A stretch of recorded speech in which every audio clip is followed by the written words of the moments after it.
Ladies and germs, welcome to Strings and Pages.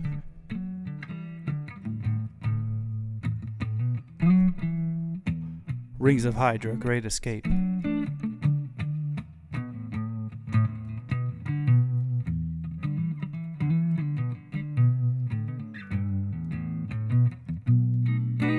Chapter 23, 2-3. 23 and me.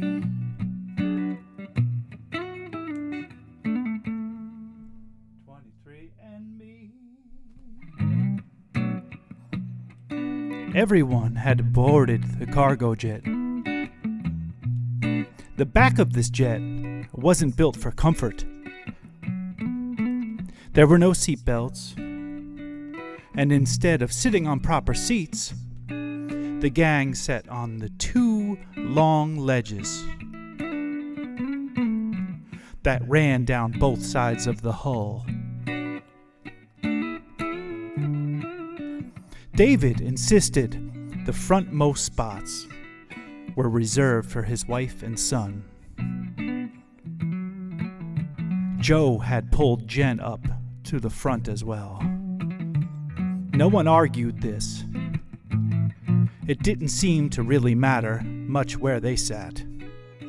They were happy to be sitting at all. The cargo hull and cockpit were connected so that, rather than a division of sight and sound between the two, it felt like one big area. David and Joe were in the cockpit.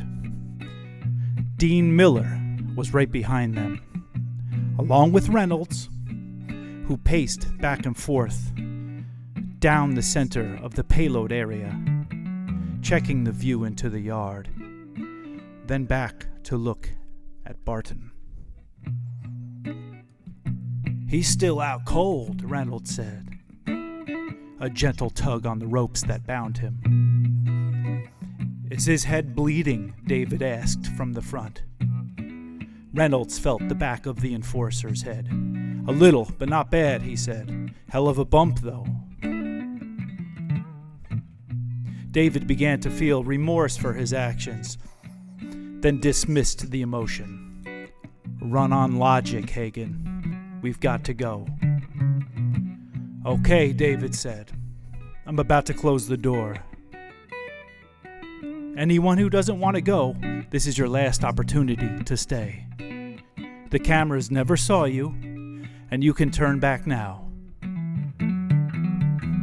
I suggest you come with us, but I'm giving you a chance to stay here if you want to."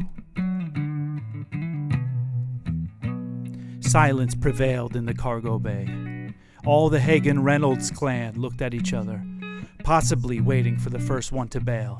No one did. Then someone said, "I'm not going back. Hell, I've been dreaming of this moment for weeks now. Let's go to land." The man's statement was followed by echoes and cheers, prompting David and Joe to turn in their seats and get moving. "Closing the door," David said. He flicked a switch marked bays, and the double doors shut tight. "Done," Joe said. "You saw the auto balance setting here?" "I did," David said, flicking it on. "I don't suppose it's too early to turn that on. And this one here?" David went to work on the console.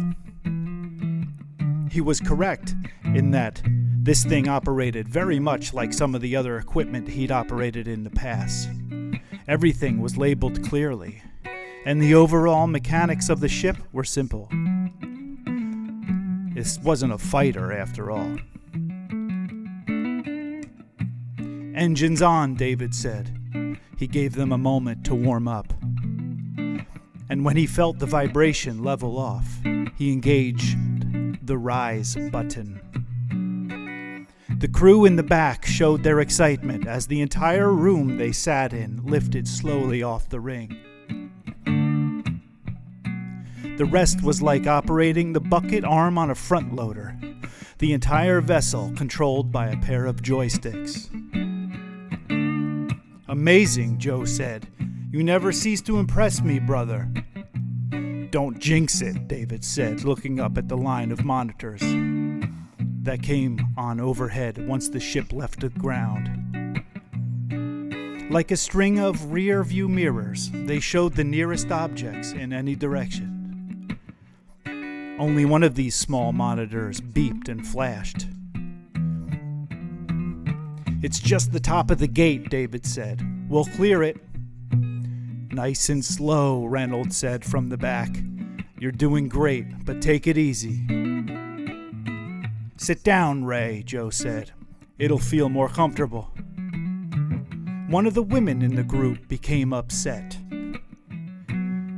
I can't be here," she said. "I should have gotten off. Please, land it, please."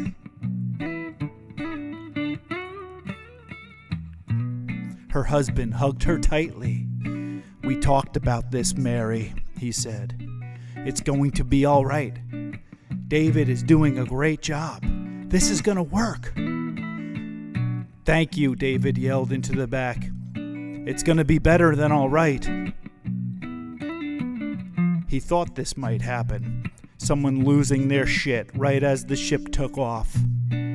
Most of these people had never left the ground before, and it didn't help that there was an unconscious enforcer tied to the center of the floor for all of them to look at.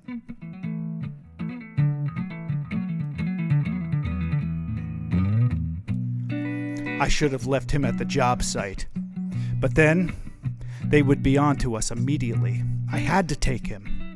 What am I supposed to do with him now, though? I don't have the slightest. He'll give our position away if I don't. Damn it. I don't want to have to kill the kid, especially in front of everyone. They'll think I'm a monster. I might become a monster if it comes to it.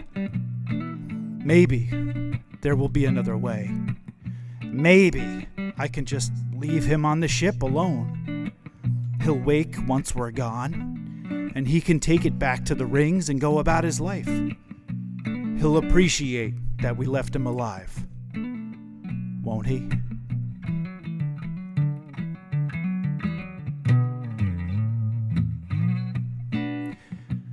How long until we get to where we're going? One member asked. When do you think we'll arrive?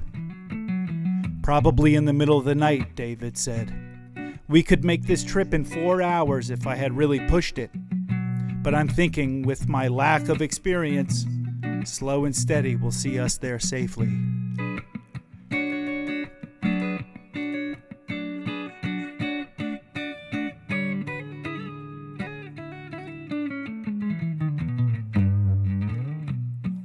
The ship was passing over the ring's edge now. David wanted everyone to be able to see what he did. To take one last look at the rings of Hydra, the final outer band they still had to cross. But he thought having everyone stand and rush the front window was a bad idea. Besides, as far as he was concerned, the outer ring wasn't anything to see anyway. Gray and dull and steaming away into the evening. It was a sad, dirty place, one he was thrilled he was leaving behind.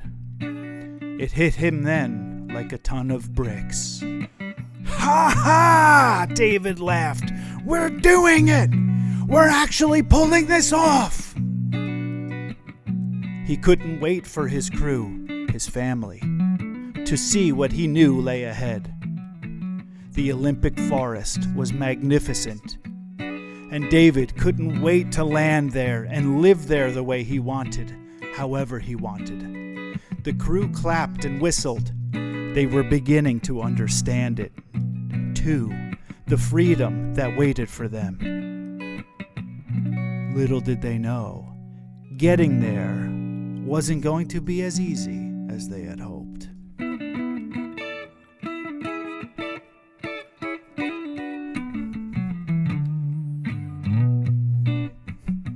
Chapter 23 came and went like the breeze. But don't worry, don't be sore, because coming up next is Chapter 24. See you on the page.